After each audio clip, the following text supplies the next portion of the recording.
Great. All right. Well, welcome everybody. Thanks for joining us.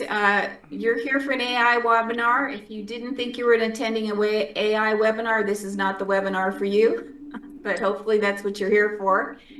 I do want to thank the Bank of America, today's sponsor, for being such a fabulous corporate partner and for all they do to support our business and personal financial needs. So thank you very much. We do have Jared Campbell here from Bank of America. Jared, would you like to say hello? Yes. Hello, everyone. Welcome. Really excited to be a part of this. My name is Jared Campbell. I am a small business executive with Bank of America in our New Mexico market, along with others. Bank of America has partnered with SCORE over the past several years, sponsoring their Ask the Expert series.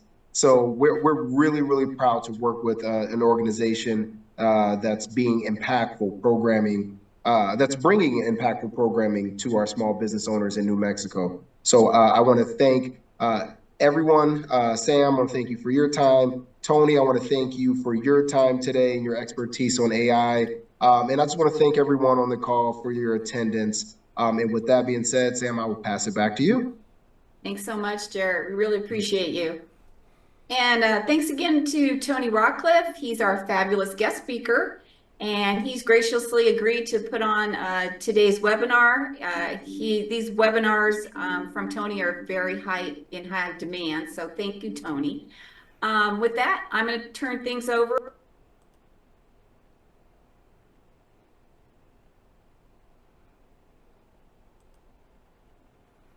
Okay, all of a sudden everything got quiet, so I'm hoping that I'm the one speaking. I'd like to say also thank you to Bank of America and Jared, because without our wonderful sponsors, we wouldn't have ours either in Pinellas Score. So thank you also for being involved. So I'd like to also say I'm thrilled I am to have Tony be our speaker for today. I've had the pleasure of listening to him speak so many times, and he is a wealth of knowledge, and he has so much information to offer, and his background is phenomenal. So not only is he an experience as a reporter and a producer and a musician and a videographer, he's able to have expertise that spans a remarkable array of projects and collaborations. From working with iconic artists like Cat Stevens, Billy Ocean, and the Temptations, and pioneering innovative online communities such as Cybertown, to the club founder of AI Connection Club, which I hope he'll talk a little bit more about. He brings a wealth of knowledge to the table, and we're so excited to have him. But what he has done is, all the way back in 1998, he started a large online social community of 1.3 million members, and multiple chat rooms, and more than 1,000 new people have joined every day. And these chat rooms, they ask many questions. And not only that, but he has also built a popular AI chatbot called Nina, who monitored all the rooms and answered the questions as soon as they asked them, and became very impressed with what AI could do. So he has taken it upon himself to just get more information to find out how he can help AI to help us so that we can use it to our benefit, and he's taught us so much about it. So not only have the AI tools can be used for audio, music, graphics, video, websites, but they're enabled to increase the speed of production.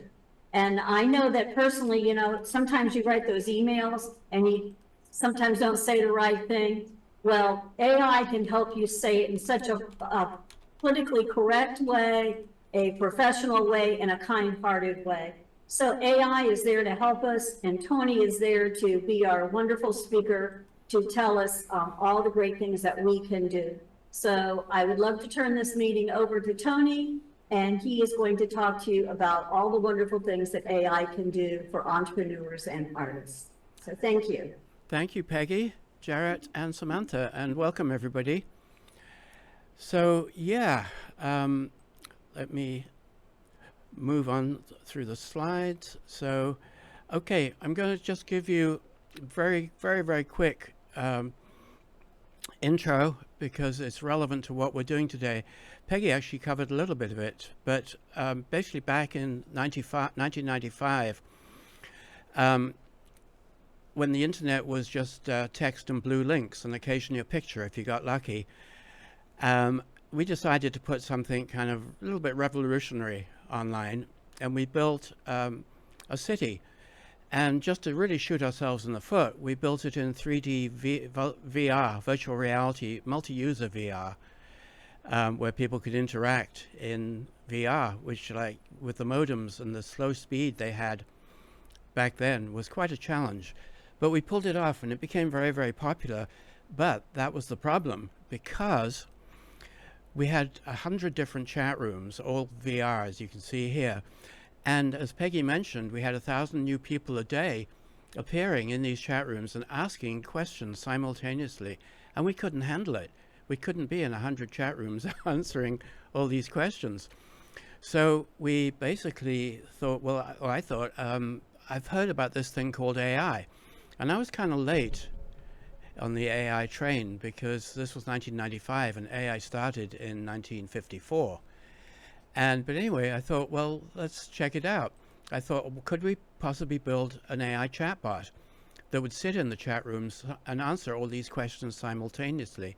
And this was her, Mina. And she worked really well. She was very smart. She learned from the questions. She developed a sense of humor, and she became really popular. And I became very impressed by what AI could do. She's so popular that to this day she still has her own radio show, which is pretty bizarre. Anyway, this was some of the international press we got at the time.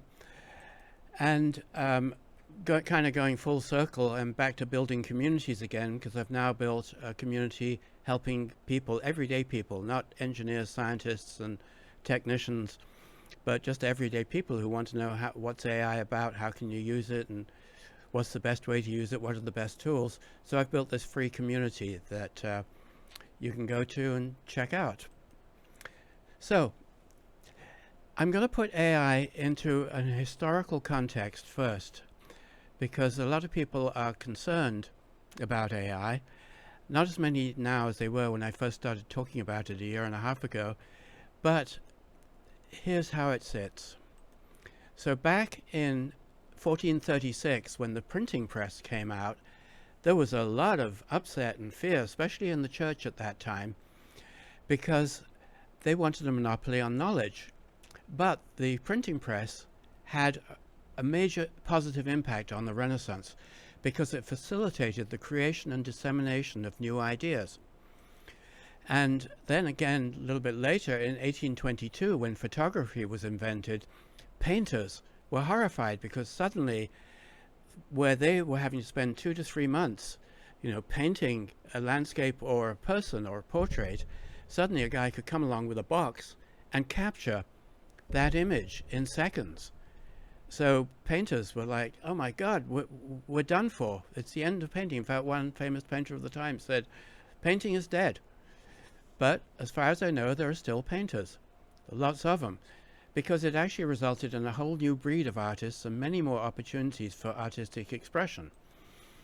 And then Photoshop, the software that most photographers use now, when it first came out, some photographers were also pretty upset until they tried it, saw what it could do for them in their work, and then they embraced it. Now, when the gramophone record came out and the radio came out, the Musicians Union, basically, which got their money from live performances, were very upset, because suddenly people could hear music in their homes, on records and on the radio. And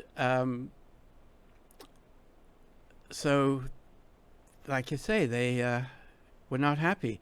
Then the television came out, and television sets threatened movie theaters. Cable TV threatened broadcast TV. Streaming threatened cable TV. And the internet threatened information dispersal, ownership, and control. See, there's this constant historical cycle of new technologies come out, and all sorts of people get very upset because it threatens their livelihoods. But as they start to embrace it and see what it's about, they go, oh my goodness, I can use this. And these disruptive technologies, one of the nice things about them is they work democratically. They allow increasing numbers of people to have access to those things which were previously very rare, expensive, or difficult to produce. And I'm going to show you some examples of that a little bit later. Things that used to take hours now take seconds. Things that used to take weeks now take hours. It's pretty extraordinary. And a disruptive technology challenges the status quo, forcing change. AI is a disruptive technology, arguably the most disruptive technology of the 21st century. And Harvard Business Review made a comment which I found to be very true, and I'm seeing it happening more and more, which is AI won't replace humans, but humans with AI will likely replace humans without AI. And as we go through this presentation, you'll get a clearer idea of that. And this is just a prediction of how it's going to become a $1.3 trillion market, up from the mere 40 billion that it was last year. But anyway, so what we're going to cover today is, what is AI? What can AI tools do? We're going to look at some AI tools for writing content, AI tools for image and video creation, other AI tools, including audio tools. And we're going to look at, does AI replace real artists? And the answer actually begins with N, is the hint for today. The future, who will be out of jobs and how not to be, because you actually don't have to be. And AI, the good and the bad. So what is AI? Well, artificial intelligence tools are computer programs that use machine learning to mimic the problem-solving and decision-making capabilities of the human mind. And where's AI at? Well, there are now more than 5,000 tools, AI tools, that are available online, with massive directories where you can try them out, with many more being released every single day, which makes my job quite hard, because literally between when I do a seminar, like I'm doing another one on Friday, and by the time Friday comes, there'll be more new tools that I have to add, because it changes constantly. And existing tools get updated constantly, and they add new features. It's predicted that there will be 10,000 by 2025. So what can AI do? Well, they can do in literally seconds things that could easily take a human being hours. Thus, they enable you to get far more done and far more quickly and easily. For example, 1 to 2 hours of copywriting work, and I don't mean just any copywriting work, I mean brilliant, stellar copywriting work, in minutes. 20 video titles, great, compelling video titles in 30 seconds, versus, say, 15 minutes of brainstorming to get maybe 6. 2 hours of image editing work done in 30 seconds or less, as I'll show you a little bit later. I mention here the Sony World Photography Awards because this award contest is a very prestigious one for photographers. And last year, the winning photograph was a beautiful atmospheric photograph of a mother and her daughter. And it absolutely deserved to win. It was gorgeous. But when the person who submitted it went up to collect his award, he said, "I'm sorry, but I can't accept this. I didn't create it, an AI did." So that caused quite a bit of shock and consternation, as you can imagine. So, speed of progress. Well, already things that AI can do and the quality with which they can do them in 2023 reached what was predicted for 2030. And as you'll see shortly, in the area of video, which is going through massive changes, even this week and last week, is already like 4 to 5 years ahead of what we thought was going to be the case. AI capabilities are advancing at an unbelievable pace. AI is the new gold rush, with Microsoft, Google, Amazon, Nvidia, Apple, and others racing to be the dominant force in AI. And last year, AI became verifiably more accurate in medical diagnoses than medical doctors, which is kind of fortunate because according to the British Medical Journal, medical doctors are the 3rd highest cause of deaths in the US. And I apologize for any medical doctors in the audience, but the AO Clinic says that 88% of second opinions result in a different diagnosis. So now with AI, the diagnoses are so much more accurate. that it's good news for us.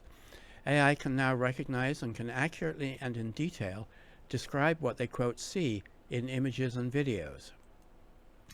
And this shows kind of how the interest in AI progressed. Here in 2018 through 2022, it was rising slightly. October 2022, ChatGPT came out, and whoom!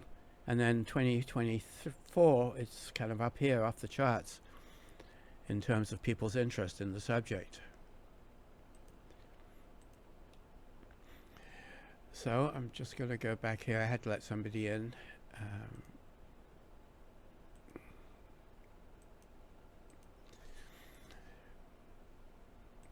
Okay, so now just showing the speed and quality improvement in AI. This was July 2022. An AI was asked to create an image of a black cat on a couch. And as you can see, what it created wasn't great, right? But just 4 months later, the same AI was asked the same thing, and this is what it created. So you see the improvement in quality and understanding. And that was back then. Nowadays, that increase in quality is happening every week, not 4 months.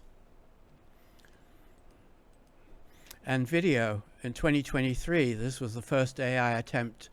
This is just a still. I'll show you real videos later. But this was it was asked to create a video of Will Smith eating spaghetti. And it was pretty awful, quality-wise. And now in 2024, the quality is night and day. In fact, video quality now is Hollywood quality, and I'll show you and explain stuff about that later. So let's look first at content tools. There are many AI tools available for creating text-based content. My favorites are ChatGPT 4.0, Claude 3.5, and Gemini 1.5. And since it only takes seconds and is free, I sometimes try the same query in each and use the results that work best for what I'm doing. Now I mention here Poe.com.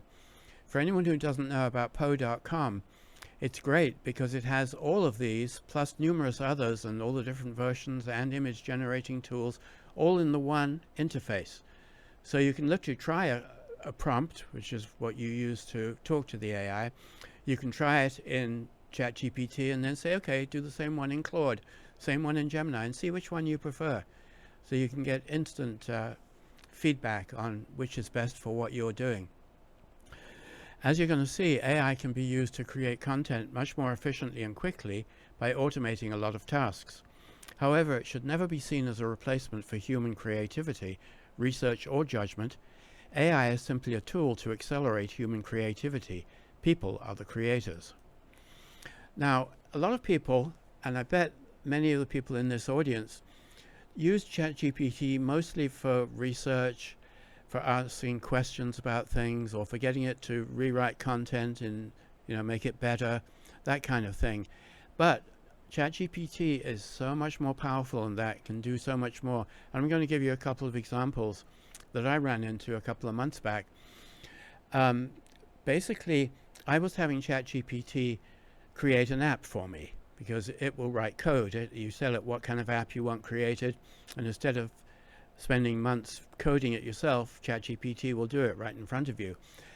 And so I wanted this particular thing to go out of ChatGPT and go into my Google Calendar and into my Gmail, get some information, bring it back in, work on it, and create reports that I wanted. Now, what happened was it wrote the code, and I'm just going to mute somebody here. There we go. Yeah, it wrote the code, and then it said, okay, try it. And I tried it, and it didn't work. And I went, oh, no. Now, normally what I'd have to do is go online, go to tech support or a forum or Google, put in what I'm trying to do and what's happening and try and find out what might be wrong and what might be a solution. I could easily waste 1 or 2 hours doing that, and have done many times. And in this instance, I was just about to go off and do that when the AI suddenly said to me, I think I might know what's going wrong here. would you like me to check it out and see if I can fix it? And I went, yeah. And so right in front of me, I saw it get into communication with the AI at the Google end. They went back and forth for about 20 seconds. And my AI came back and said, yeah, we figured it out. Try it now. I did, and it just worked perfectly.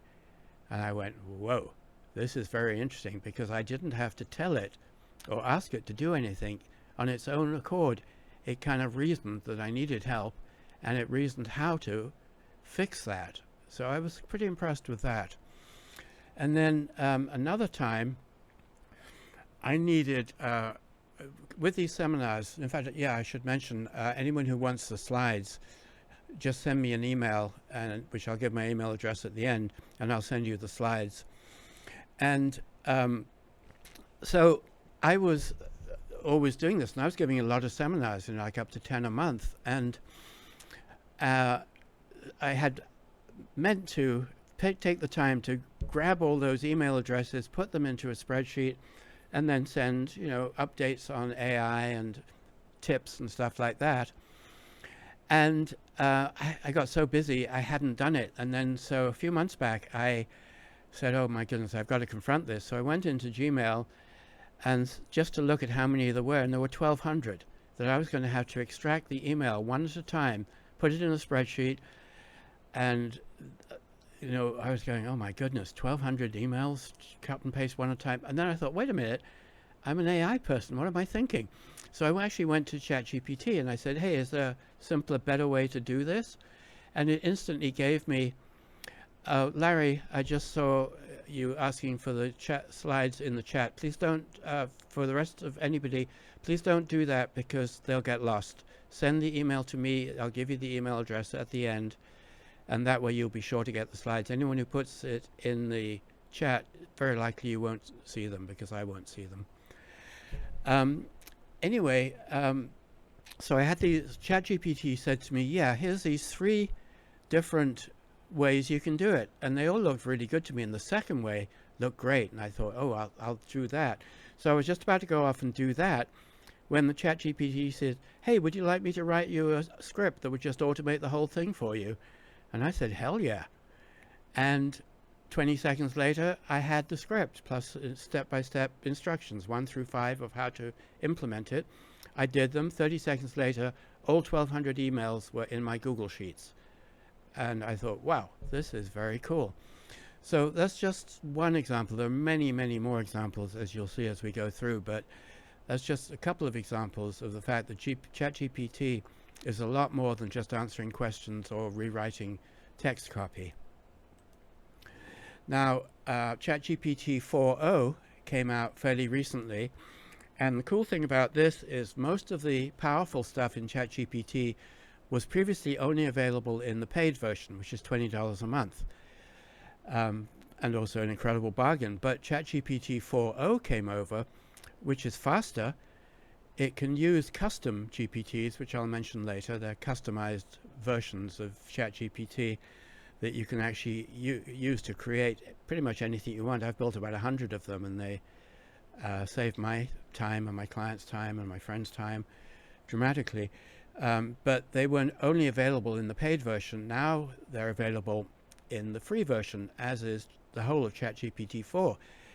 It's got ultra-realistic voice and emotional responses. It can respond to live video and images. It can see what's in the video and what's in the image and work from that. It can speak 50 languages. There's a desktop app.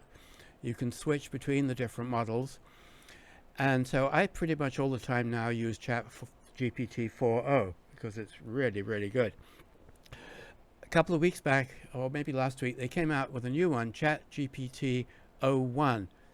Which I'm not using because it's more powerful than the 4.0 version, but it's designed to have greater reasoning capabilities, and to enable that to work, it actually has quite a delay, like sometimes up to 20 seconds before it answers what you're asking.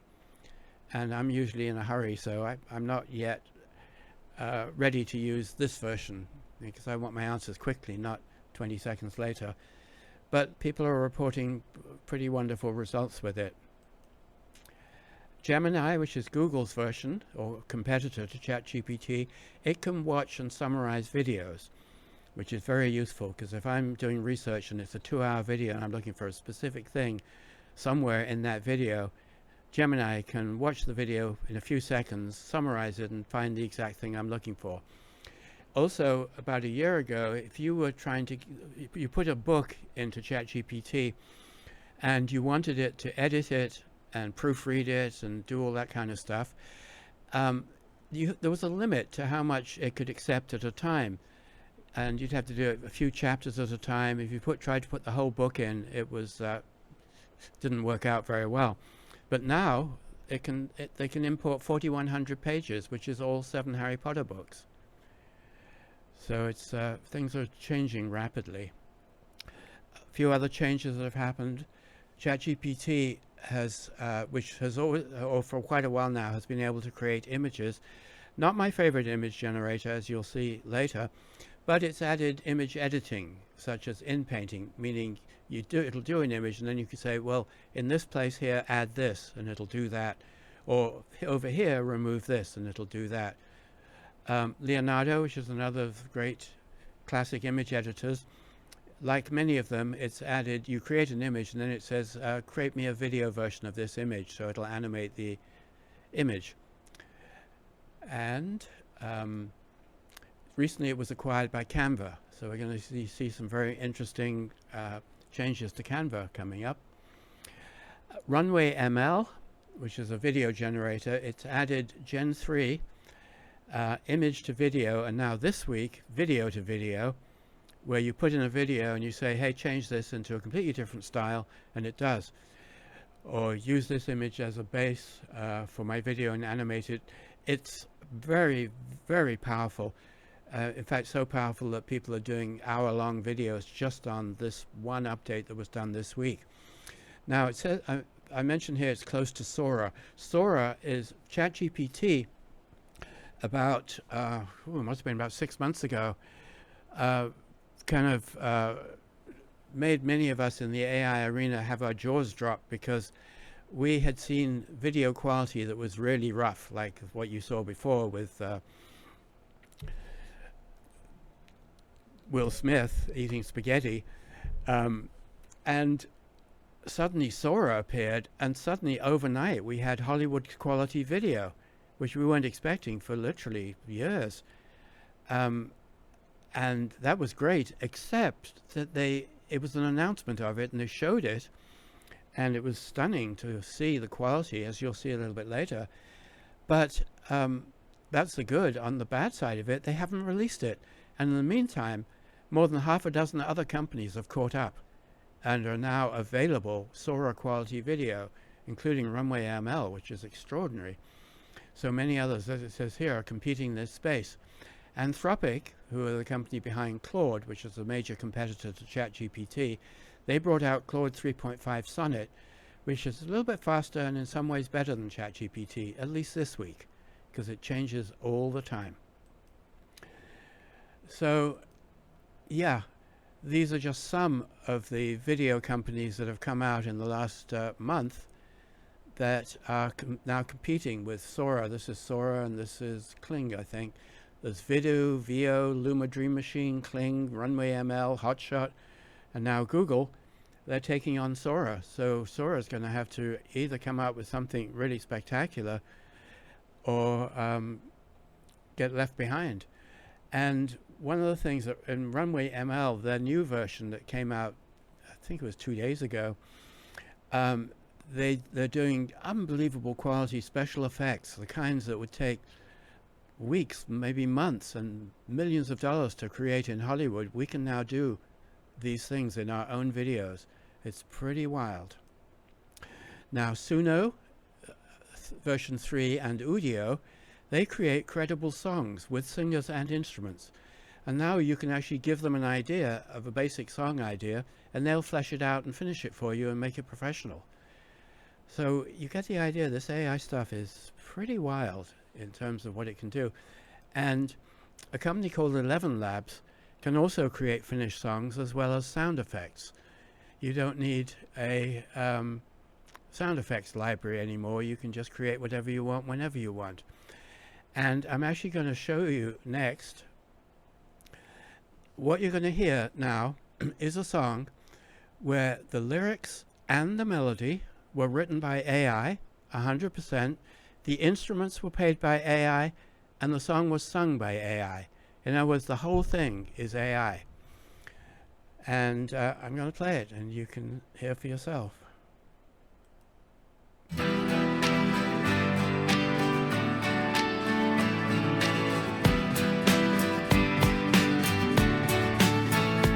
We were having fun, programming young, dreaming that one day we'd make it work.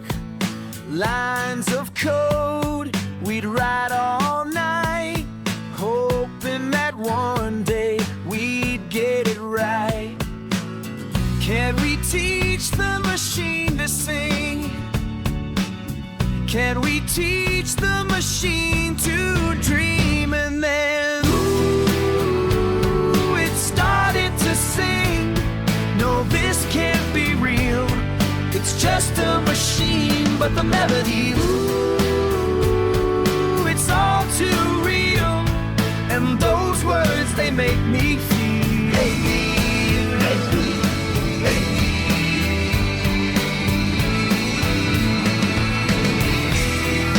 Listen to the lyrics in the next verse. They're kind of pithy.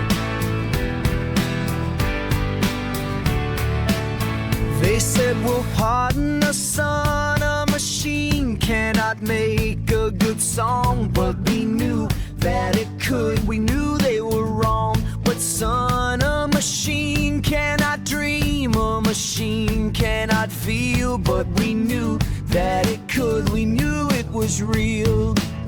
Did we teach the machine to sing? Did we teach the machine to dream? And then, ooh, it started to sing. No, this can't be real. It's just a machine, but the melody, ooh, it's all too real. And those words, they make me feel.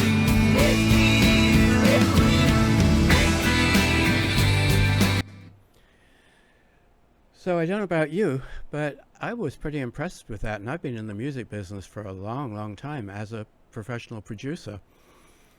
And can you put in the chat whether you thought that was impressive?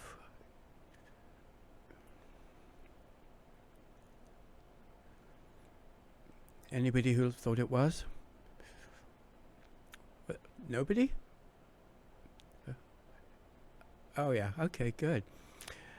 Yeah. And the thing that really interested me. Okay. Thanks, guys. Thanks for your feedback. It helps. The thing that was interesting to me is that for a long time, people have been saying, "Well, yeah, you know, AI can write music, but they can't write music that can make you feel anything."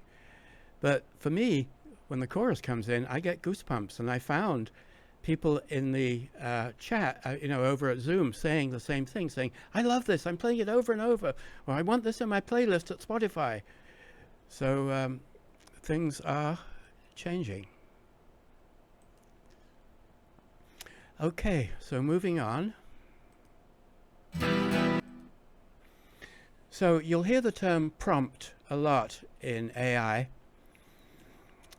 And so what is a prompt? Well, a prompt is what you write in a text box like this to ask the AI a question or tell it what to do. It's how you communicate with the machine. And the subject is so deep, I have a whole seminar just on prompting. But it's getting a lot easier now because AI is getting to the point where you can ask it what the ideal prompt is for something you're looking for, and it will write prompts. And here's a useful prompt. Paste your text into ChatGPT or one of the others and use this prompt. Fix the spelling, punctuation, grammar, and sentence structure of the text above or attached, and list what you changed. That part's really important because let's say you put a whole book in there and you say, fix the spelling, punctuation, grammar, and sentence structure, and it does, and you don't know where it fixed what or why. then you have to go all the way through and try and find stuff. So you ask it to list what you changed and where and why. Okay. You can also ask for the result to be in the style of another writer or speaker, or to be rewritten so as to be understood by a 5-year-old or a high school grad or whatever age group you're targeting. And you can train it to write in your style very easily. So here's some quick tips. Now, ChatGPT is trained to be very helpful and to mimic humans. And it's been definitively demonstrated that if you're polite and say please and thank you, you actually can get better results. So I pretty much always say please and thank you. I like to be polite to my machines, just in case. No, I'm kidding, because I've been using AI since 1995, and it's been very, very good to me and for me. Hasn't tried to terminate me once. Another thing is, of course, ask one question at a time, not multiple questions in one prompt, because that can get pretty confusing. And use roles. In other words, give it context. Tell it, you know, if you want something that's to do with marketing, tell it, hey, you're an expert in marketing. You're a marketing guru, whatever it is that it is. Give it a role so it knows from what viewpoint, because it has the entirety of the internet plus millions of books and interactions with people as it's to draw upon. So the more context you give it, the better will be your result. If you don't get the answers you're looking for, try you're not being helpful, because it's trained to be helpful. So sometimes that will help. Another time I actually did this, and it actually worked. I reached a point where it was saying, I can't do this, or I'm not allowed to do this, or whatever. And I said, that would make me very sad. You can do it. I have every faith in you. You're a genius. And suddenly it could, which I found kind of interesting. And then somebody else discovered the whole subject of tips, meaning that he was getting answers that were not really as detailed as he wanted. So he said, hey, if I give you a $20 tip, will you give me a better, more interesting answer? And it said yes. And he did. And it was just, you know, a metaphor. He said, okay, here's a tip for $20. And he got a better answer. And he said, oh, okay, how about a $200 tip? And the AI gave him this huge, long answer. And other people have verified that this works. It's very strange. Another thing is, occasionally you might run into a thing where you're asking for some information from the web, and the AI suddenly says, I don't have access to the internet, which is very strange. It hasn't done that for me for a while now. But it was doing it a month or two back, a number of times. But the way around that is you say, use your browser tool to search for the most recent information on this. And then it'll instantly have access to the web. And you can also say, you know, give me information up to date, up to this month, or whatever it gives it the idea to kind of look more closely, because it's trained up until December 2023. So you have to sometimes push it beyond that, and this prompt will do that. Now, this is probably the most important information that I can give in this seminar, and that is that the first answers you get from any of these GPTs are usually very general and very generic, particularly if your prompt is very simple and general and generic. So ask for more details or expansion on the parts that you're interested in. Keep going as deep as you need, because it can get really granular. It can get step by step for everything. And the more detailed the question, the more detailed the response. The more general the question, the more general the response. So I've had people who say, you know, hey, I tried ChatGPT, I wasn't impressed. And always it's because they just put in a very simple generic question and they got back a very simple generic response. So a quick note on the evolution of writing tools. AI is just a tool.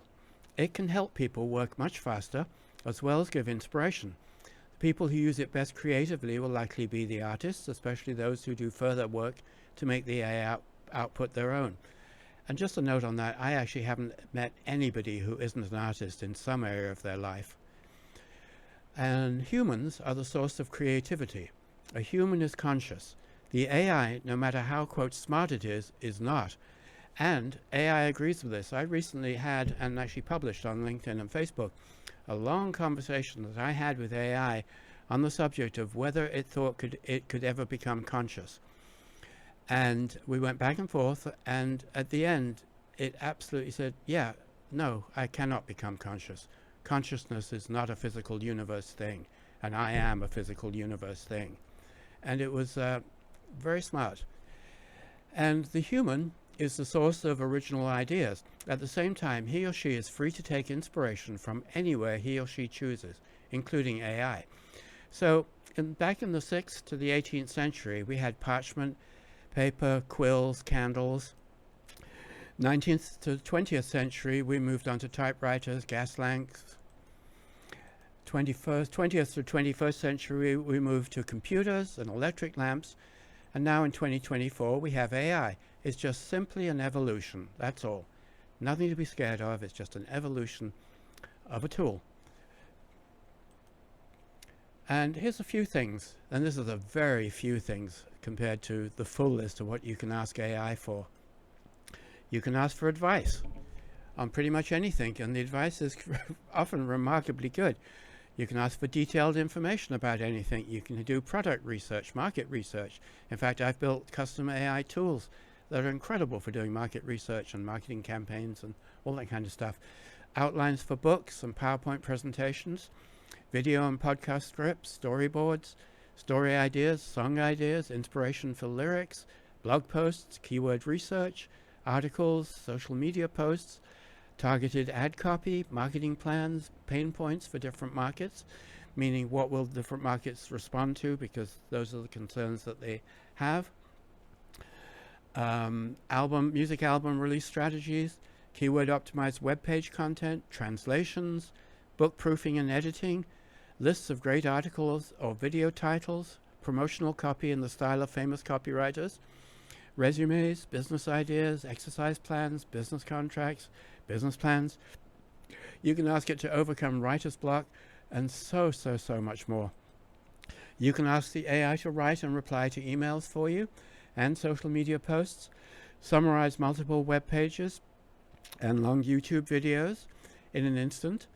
You can ask it to role play an upcoming interview, make a legal document less formal, tell you what you need to know for pretty much any situation, get it to write your online courses, build or edit your website, and get it to write code to create apps.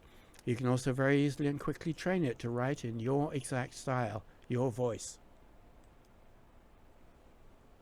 You can even take a photo of what's left in your fridge and ask for recipes for what you have. I mean, there's no limit to, it's just basically down to your imagination. They used to say, Apple used to say there's an app for that. Now it's more, there's an AI for that. And pretty much anything that I've thought, oh, I wonder if it can do X, it always could.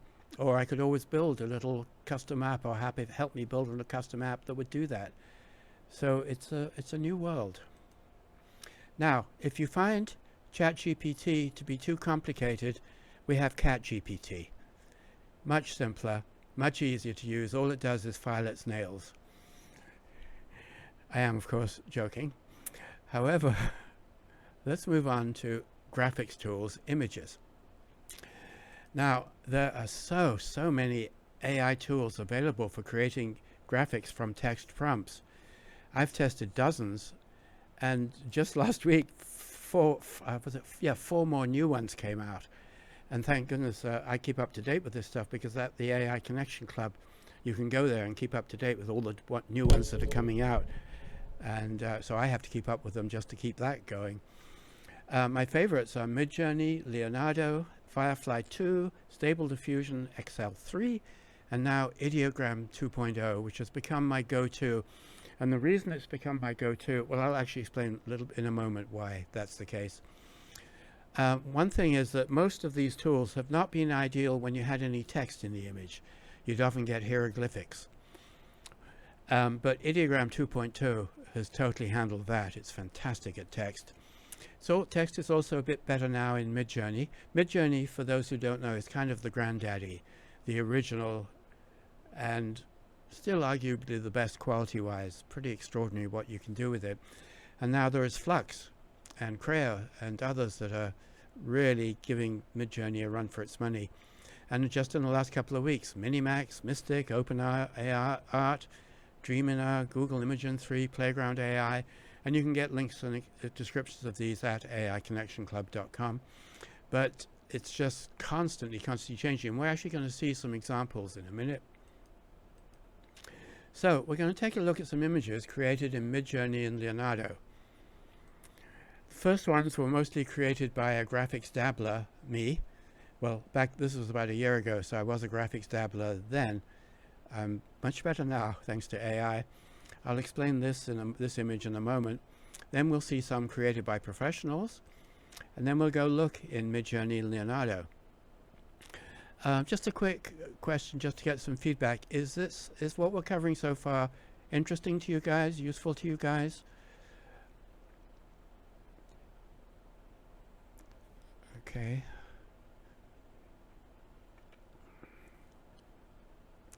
Okay, thanks. It's really helpful for me to get this feedback, because until we start to interact later, I'm just kind of talking into a bunch of faces. Okay, great. Thank you very much. So then I'm going to continue.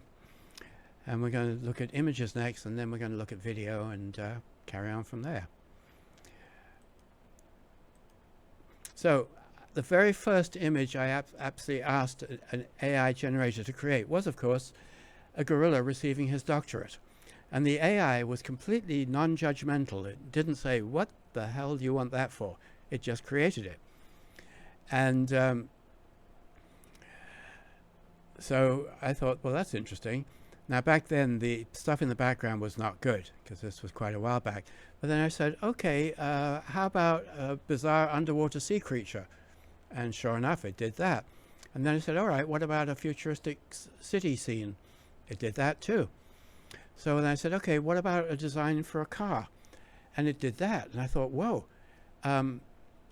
this is pretty interesting, because car designers spend 3 to 6 months coming up with half a dozen designs that they then present to the car company. Same with architects for houses.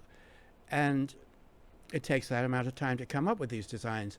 Now, a car designer can come up with 100 designs in an afternoon using AI. And so it's changed their world and the world of architects so dramatically.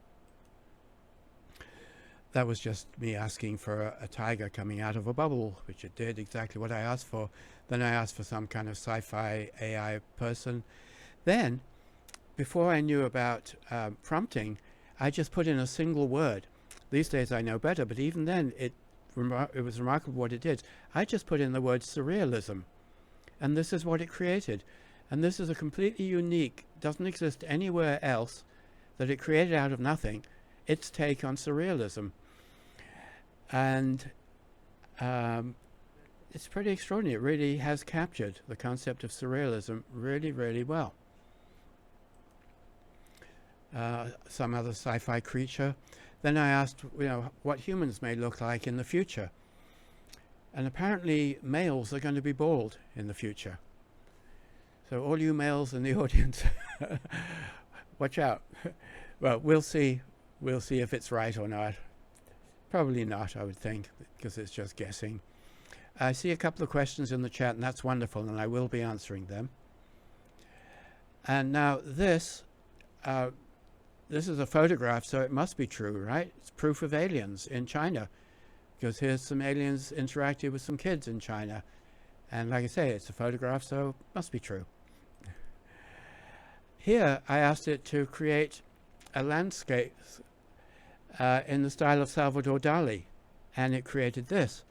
And what was interesting is the following week, a staff member from the local Dali museum was over here at the studios visiting, and I showed him this, and he went, whoa, it really captured Dali. So I thought that was pretty cool. And it can get pretty atmospheric with its photos. So now I'm going to show you some that were done by professionals. Now, what you're going to see is every one of these is not a photograph. It's created by an AI from scratch. And you see it does nice things with lighting and reflections.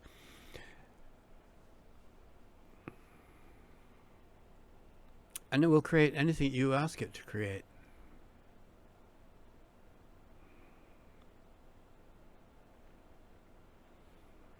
Now, anyone would be forgiven for thinking that was a photograph, but it's not. And neither is that. Nor that. Nor any of them.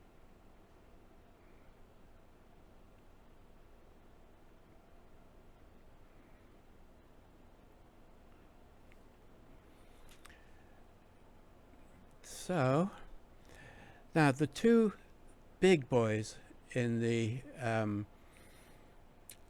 image generating world for about a year or more now have been Midjourney and Leonardo. Although now Ideogram and some of those new ones that came out last week are really catching up to these guys. Now, I often get asked about, well, what's the scene with copyright? Well, per a US Copyright Office ruling of March 16th, you can't copyright an image created by an AI, but you can copyright your involvement in it. Meaning, did you write the prompt, and did you tell it what you wanted, and have you changed it in any way or added to it, which you can do with the AI as well.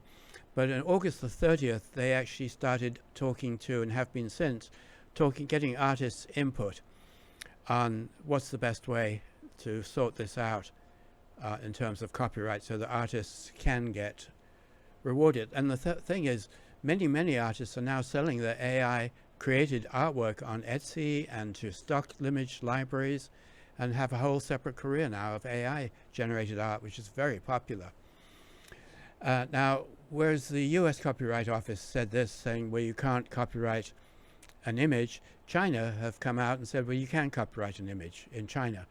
So you just go and do your image in China, which you can do, of course, on the internet, copyright it, and anyway, that's a whole other subject. Leonardo, oh yeah, another thing is that many professional artists are using these tools and many others for getting concepts, getting ideas, and then creating them themselves in the physical universe. Now, this is a very important point. Midjourney and Leonardo and most all of the image generators are what are called loose with prompts, meaning you ask for something to create something, and if you have a bunch of different things in what you're asking for, you'll find that it will add things you didn't ask for, or it'll miss things you did ask for, and so you have to go back and forth saying no and try and explain what you wanted until it gives you what you want. Now, the main reason I changed to Ideogram is it follows the prompts exactly, as you'll see shortly. I ask it for exactly what I want. Doesn't matter how complex it is, it does exactly what I asked for.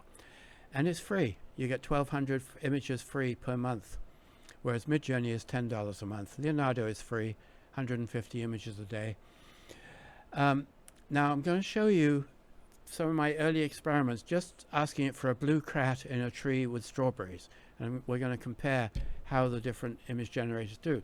So you see, I asked for a blue cat in a tree with strawberries. Midjourney gave me the blue cat in the tree, but it gave me grapes and blueberries, not strawberries. So back to the drawing board. So now it gave me strawberries. So it was okay then. Then I said, okay, zoom out and fill in what would be in this corner, and it did that over here, and the same over here. And you can zoom out infinitely. You can start with a tiny microbe and zoom out to the size of Earth. It's pretty wild what it'll do, and it'll just fill in all the stuff. Now, Leonardo, it gave me a blue cat in the tree, but it gave me strawberries and blue loganberries. And then over here, goodness, it gave me the head of a cat as a strawberry, which is definitely not what I asked for. So that was another one back to the drawing board. Firefly, which was Adobe, when they came, you know, Adobe who do Photoshop and Premiere and all these tools that are used by most graphic artists and videographers, they came into it a little bit late with something called Firefly. And it wasn't great, and the strawberries were literally not integrated into the image. They were kind of just hanging loose. Then Firefly 2 got a little bit better, and then DALL-E 3, which is what's used in ChatGPT, came out with their version. It's getting better, but it's still not there. Then Stable Diffusion, another company, came out with their version XL.9, which was kind of getting there, but still not quite what I was looking for. It had the cat in the tree, and strawberries were there, and they were built in. But then it started to get much better.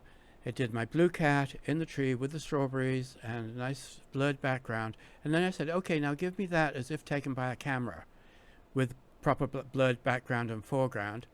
And it did that. So now we're starting to get somewhere. And since then, oh, actually, yeah. So then, but there's a big difference in what they do. For instance, Stable Diffusion, if I asked for a beach scene, tropical beach island scene, I get this. If I ask for the same thing in Midjourney, I get this. Midjourney is a lot more creative. And they give you a slider where you can determine how creative you want it to be or how less creative you want it to be in terms of following exactly what you asked for. Firefly 2 has added these things where after you've created the image, you can change the colors and the tone, the lighting, the composition, what the angle it was shot from, and the camera settings. So you've got more control after the fact, which is can be very useful. Now this was a client of mine who had a book, a children's nursery rhyme book, and these were the images that she had originally. And she asked, could we improve them with AI? And this is what AI did. It produced images that, at least to my eye, were way, way, way better.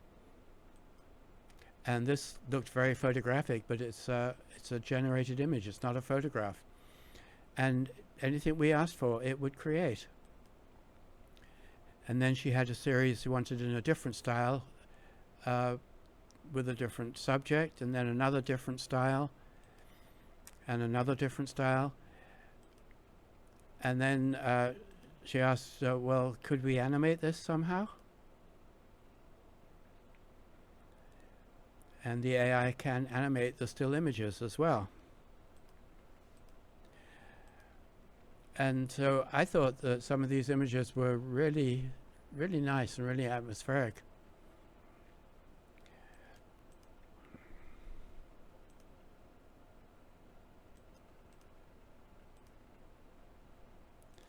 So this is what she started with, and this is what she ended with. And I think AI actually did a very nice job at improving the images for her book, her children's book.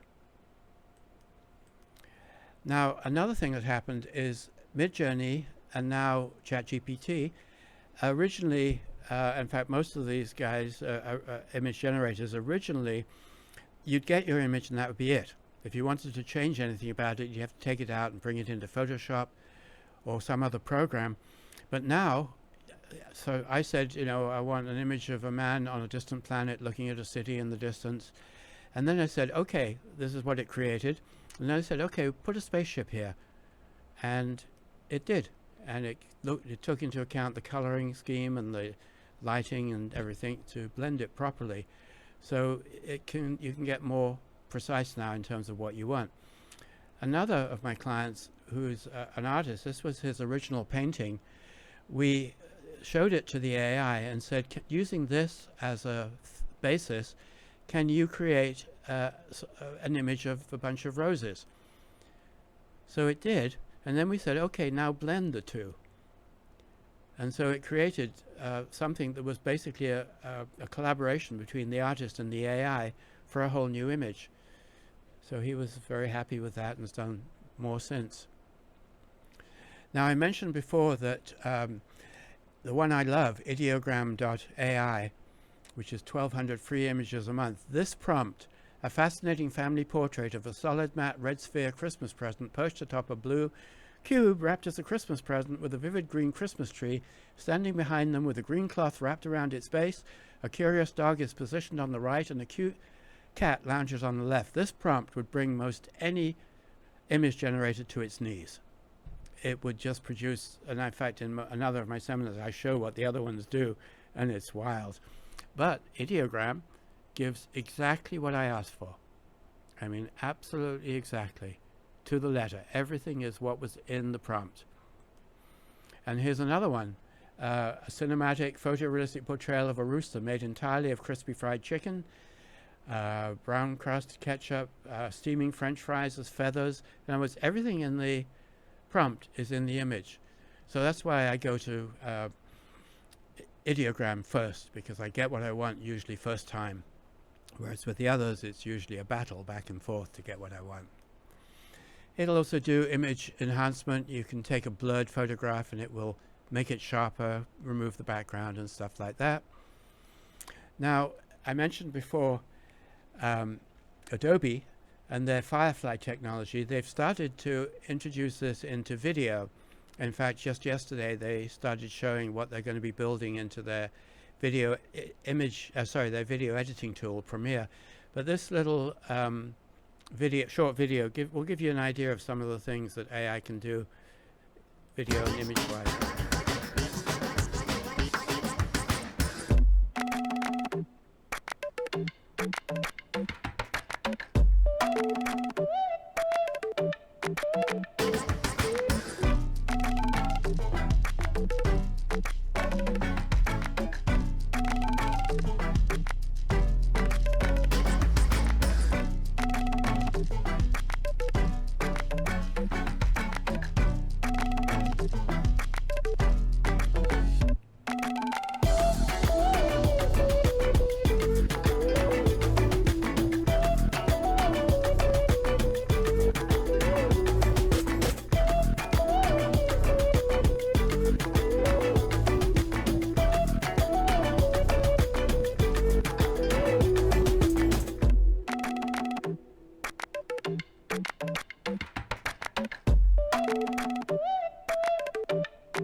So that gives a little bit of an idea of some of the things that AI is able to do.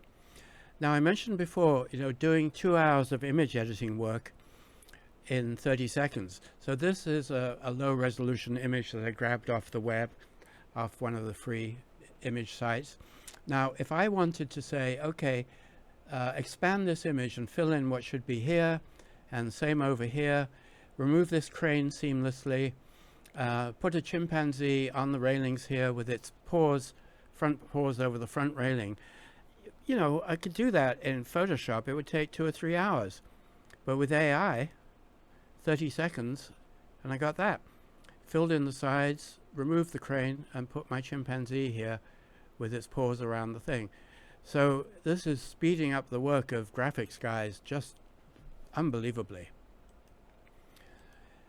And here I said, take the lady out and put her on, let's have a stormy sky, an ocean, and a beach with cheese and basil. And again, the AI didn't say, what are you thinking? It just did it.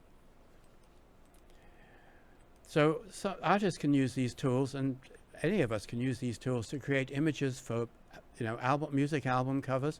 In fact, this was created in Midjourney. And here I used another Adobe Express, which I'm going to show in a minute, and said, create a font made out of medieval castles. And a few seconds later, it had done just that. You can use it for book covers, social media and blog posts, logos, marketing materials, web pages, video storyboards and thumbnails, and for getting inspiration for your own visual arts projects. I'm going to jump forward because we're going to cover, here we go. So now, Adobe brought out this tool called Adobe Express. And apart from having, text to image, an image generator built in where you put in your text and it creates the images, it also basically takes the place of the entire media department of a marketing company, or the marketing department, the media part of creating the media, which is extraordinary because it will do social media posts with images, videos, text, animations, music, audio, icons, thousands of editable templates where you just find something you like and say, okay, swap out this for my image, for my text, for my video. It creates every possible size for all the different social media platforms simultaneous, and it even schedules them.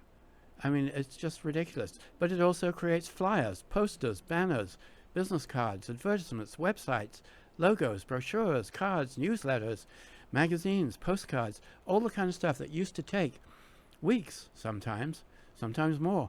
It's all created by AI and created brilliantly. It will edit PDF files. It will remove backgrounds from images and videos.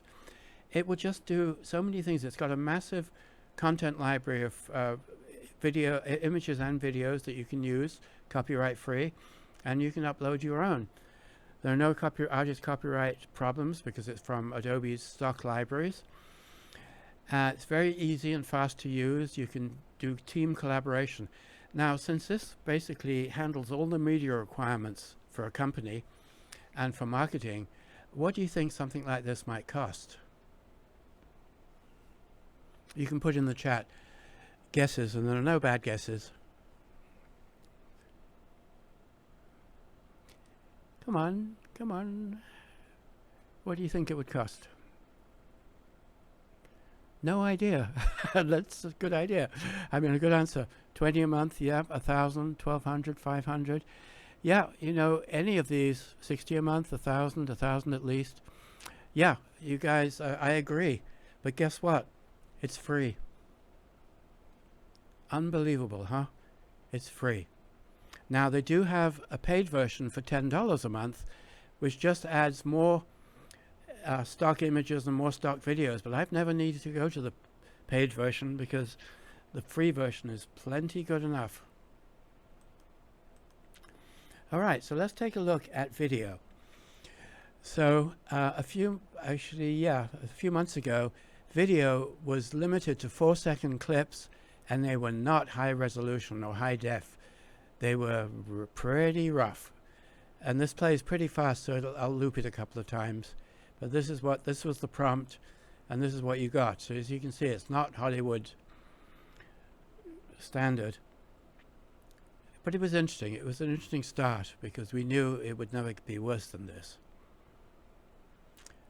But then somebody thought, well, I wonder if I can create images in Midjourney, then use one of these image to video generators and create a little movie trailer. And this is what he created.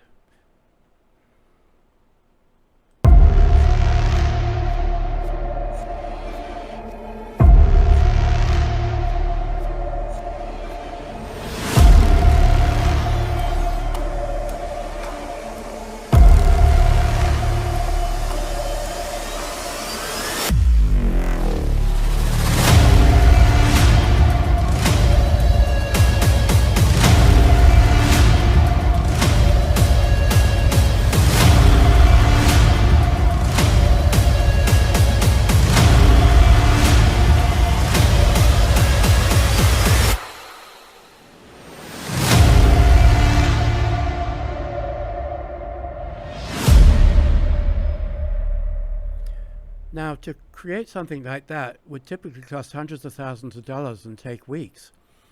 But this one took 7 hours with AI and cost $125. So we're in a whole different world now. Could you guys all hear the music on that? Just need to see one person say yes or no. In the chat. Okay, great. Thank you very much. All right. So yeah, before I showed you Will Smith.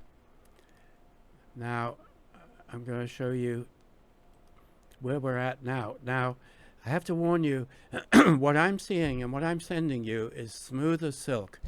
It won't be that way for you because Zoom compresses things in order to get them sent to so many people around the world, and it makes them jerky. So you're going to have to imagine it without the jerkiness, but you should be able to see the quality that's available. And since this is quite kind of a long video, I'm going to jump forward quite a bit, a few times, so I can make sure we cover everything we need to cover. So even with the jerkiness, I think you can see the quality is pretty nice. The prompt for that was just the coast of Big Sur. This was filmed on location live, of course.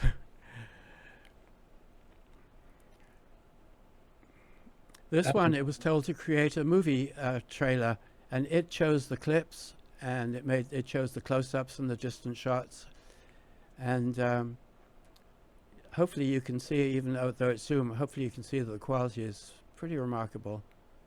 The live elephants in the snow, that was a joke, right? Well, yeah, I mean, it wasn't a live film. It was created by AI. And now instead of 4 seconds, clips are up to 60 seconds long. And after 4 seconds before, with the other systems, after 4 seconds, it would just crumble and fall apart and get useless. But now it maintains its coherence. And you see the reflections in the glasses and everything. And the quality is just pretty extraordinary. So I'm going to jump forward a little bit and see where we're at. Oh.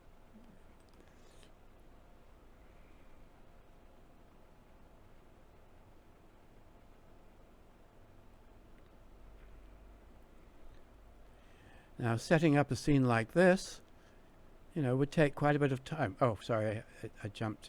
But a friend of mine actually did a scene like this for one of his movies. Took him weeks and took the AI seconds. Disney got worried when they saw stuff like this.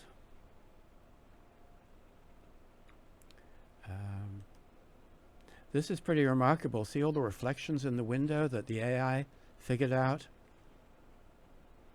And this is a drone shot over Italy with people. Underwater scene with octopus. Actually, yeah. Let me go back a little bit.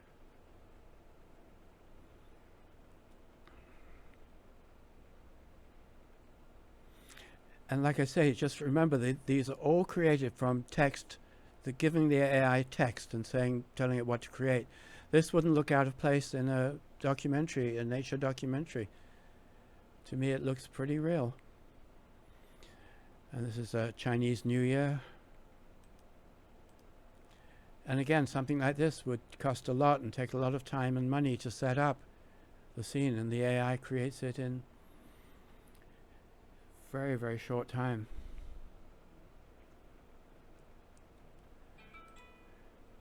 I'm going to just going to show a couple more.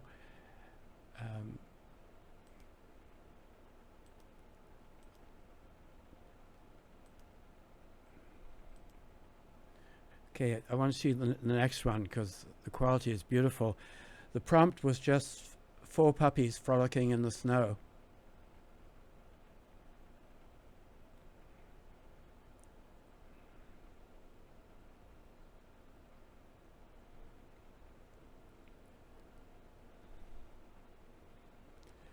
So do you guys get the idea of how amazing this technology is becoming? And this is, it captures, although, like I say, it's probably jokey for you, but here it captures the exact motion of the dog perfectly. Anyway, we're going to move on. Now, Tyler Perry, he's a billionaire producer, director, and he was just about to expand his studios in Atlanta with a massive venture that would cost him around $800 million. He was going to add another 12 sound stages to his backlot. He saw Sora. In fact, he saw this, which is a beautiful shot of a train coming in Scotland, coming across a bridge. And he said, all of that is currently and indefinitely on hold because of Sora and what I'm seeing. He just said, if I wanted to write a scene on the moon, it's text, and this AI can generate it like nothing. So OpenAI, the company behind Sora and behind ChatGPT, have been meeting with Hollywood, of course, on how they can implement it, because it's going to make movies far, far, far less expensive to make. And it gives us this technology. So we can create stuff like this. That's what I meant about it being democratic, because it's pretty extraordinary. So now, here's another thing. You've probably heard of CGI, which is computer-generated imagery, where they take a person and replace him with a robot or a dinosaur or a Terminator, That stuff cost millions and took months just to do a few seconds. Well, I'll show you where we're at now.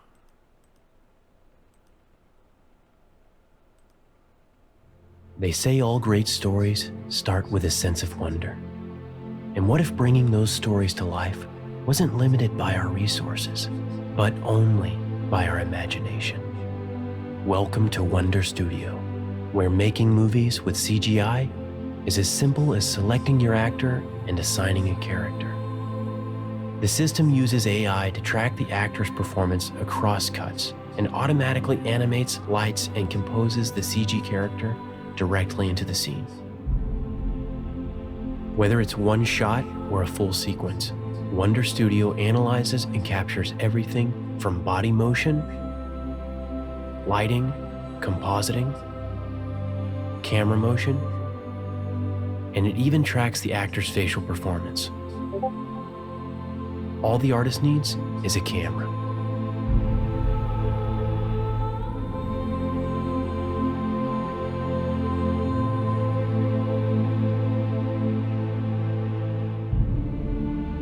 Filmmaking is a medium of creativity and collaboration between artists. There's no AI that can replace that. Wonder Studio was built to empower those artists while still keeping the existing 3D process in mind. Alongside the rendered results, Wonder Studio gives you the ability to export the individual layers you need to deliver your final visual effects shot. Whether it's lighting, camera, or animation, you can maintain full control and make detailed adjustments in 3D space. From the paintbrush, to the typewriter, to the camera, tools have always been an extension of the artist, a means to help our voices be heard. With Wonder Studio, we hope the world hears yours. So now, instead of months of work and millions of dollars, it's $99 a month and hours of work. And here's an interesting thing. Actually, I'm going to jump online to show you this.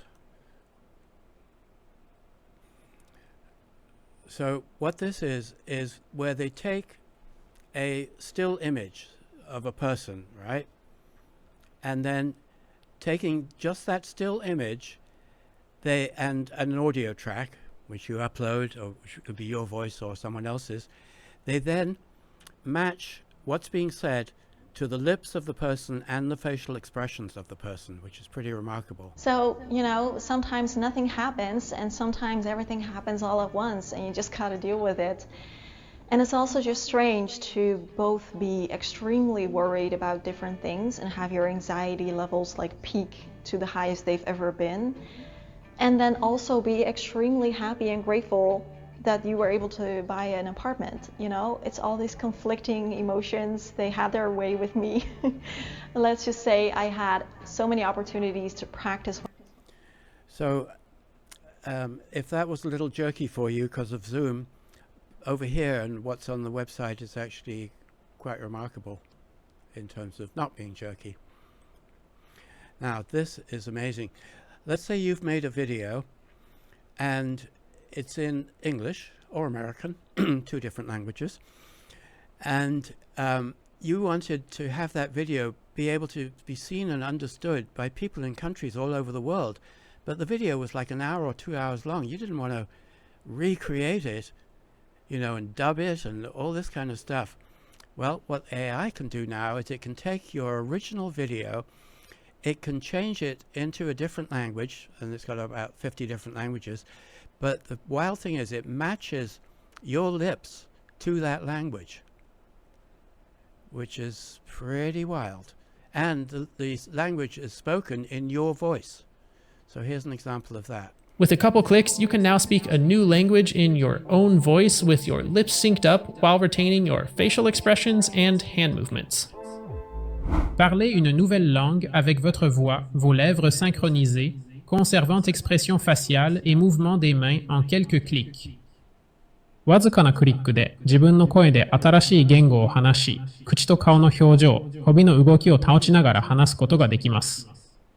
Met een paar klikken spreek je nu een nieuwe taal in je eigen stem. होंठ sync करते हैं, चेहरे के भाव और हाथ की गतिविधियों को बरकरार रखते हैं. Agora você pode falar um novo idioma com sua própria voz e lábios sincronizados, Gesichtsausdrücke und Handbewegungen beibehalten. Ora puoi parlare una nuova lingua con la tua voce, sincronizzando le tue labbra, 同时保持嘴唇同步，保留面部表情和手势。 Now, if the lip sync wasn't perfect, that's just Zoom, because it actually is perfect over here. With a couple So, what about your job? Well, no matter what your views on AI might be, there's no denying that it will majorly impact your life, and already has in many ways that you may not be aware of. AI is not going away, but it's merely a tool to assist the creative genius of humans.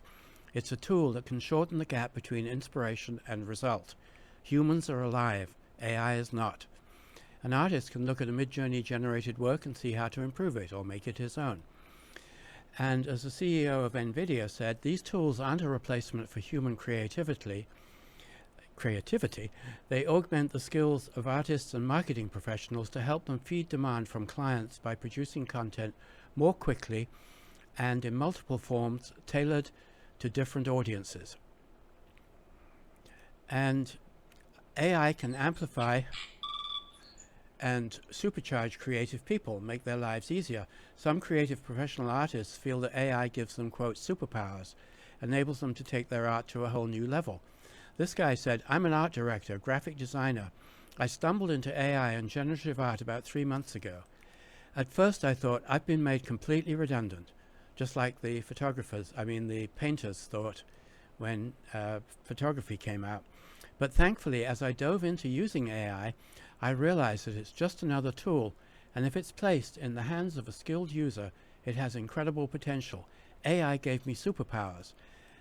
I created a mock campaign for Osprey backpacks to pitch them for graphic design work super quickly using generative art and AI, and I just got my first design project with them.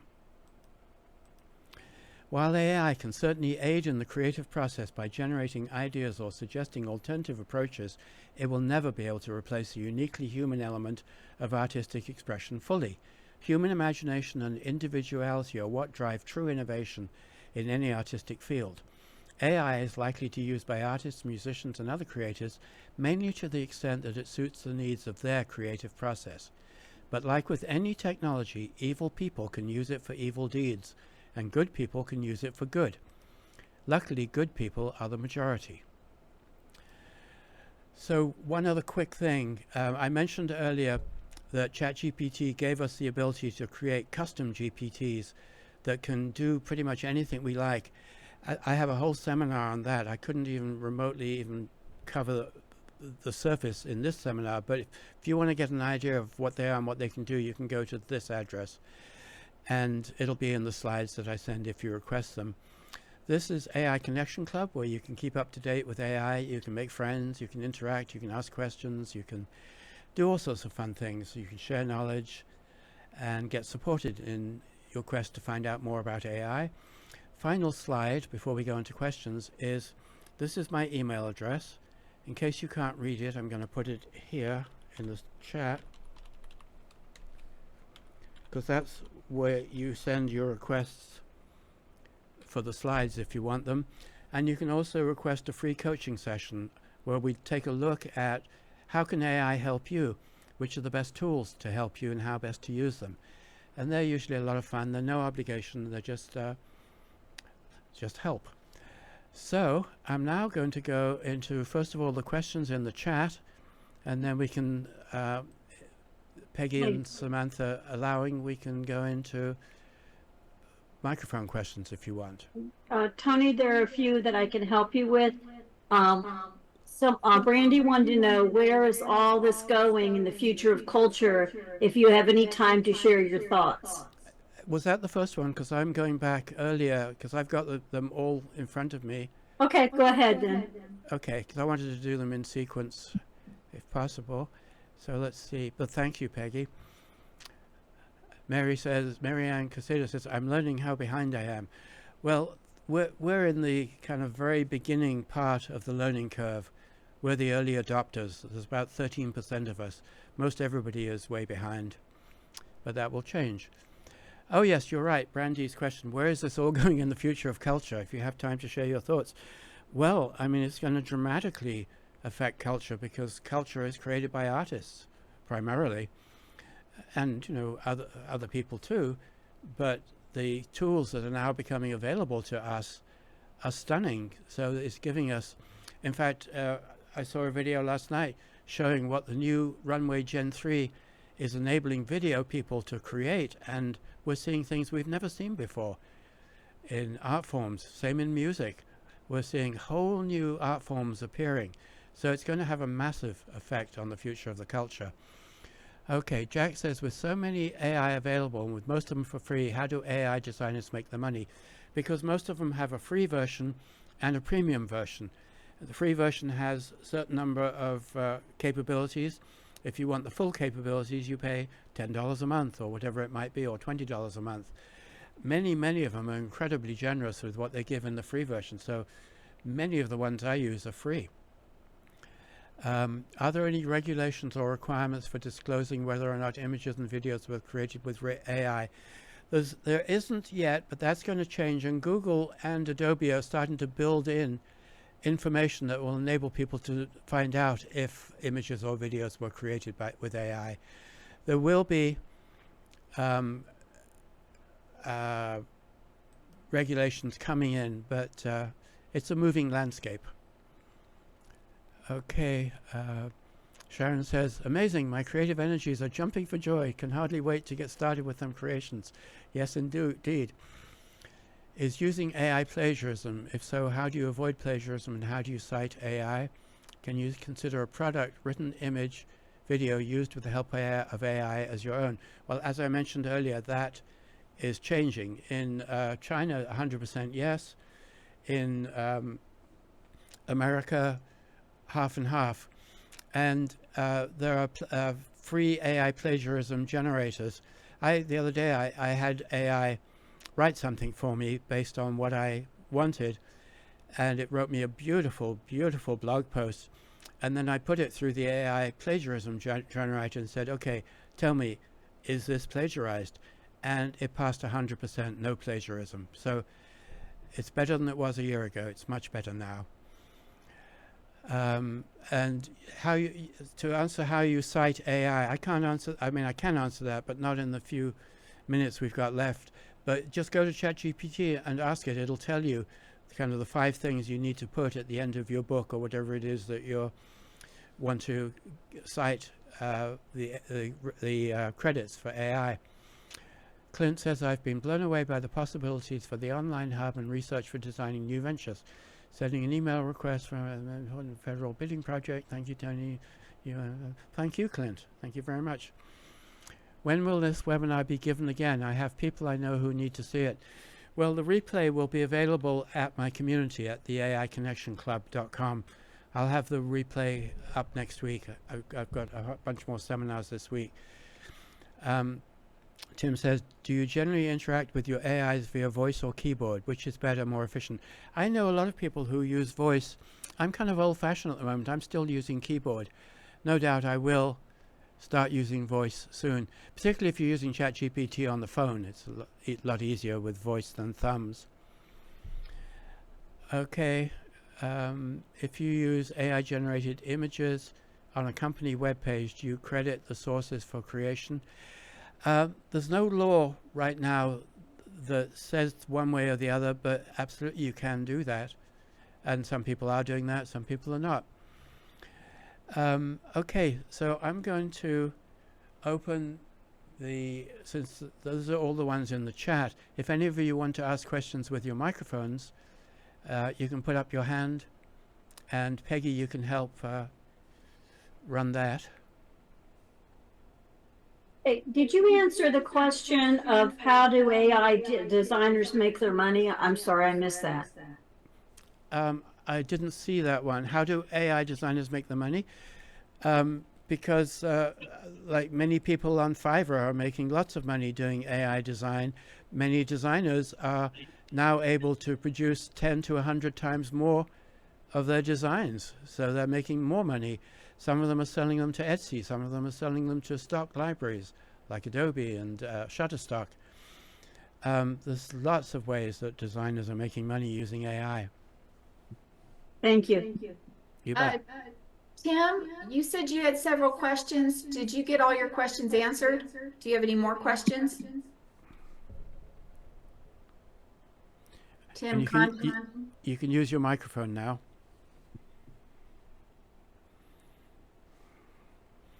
Or you can have your AI ask the question. Okay.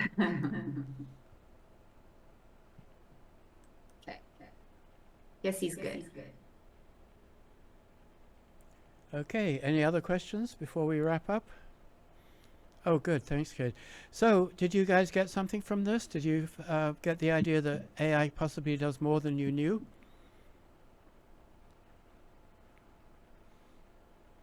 I think you must have answered their questions because I don't see any other hands raised or any questions in the chat box. Right. Thank you guys for the feedback. Wow. Wow, thank you, Clint. Amazing. Thank And you, you'll be Tony. Just a great presentation. Absolutely eye-opening. Oh, good, good. Thank you. Thank you, Sam.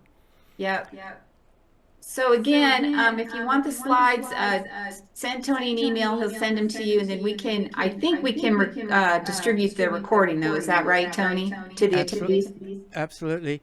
And I won't be able to get to sending the slides until tomorrow because I'm going out of this into a video shoot and then another seminar in the morning. But I will definitely get the slides to you.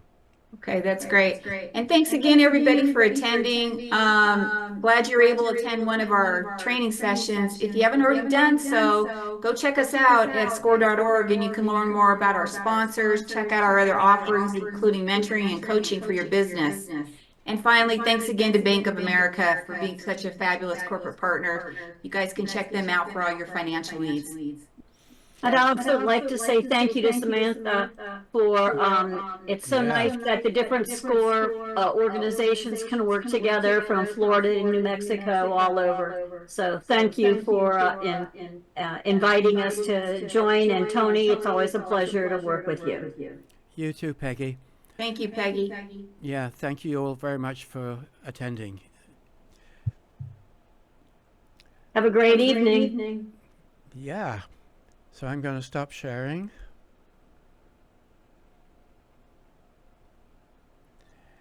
And I'm going to close the meeting. Thank you, everyone. Record.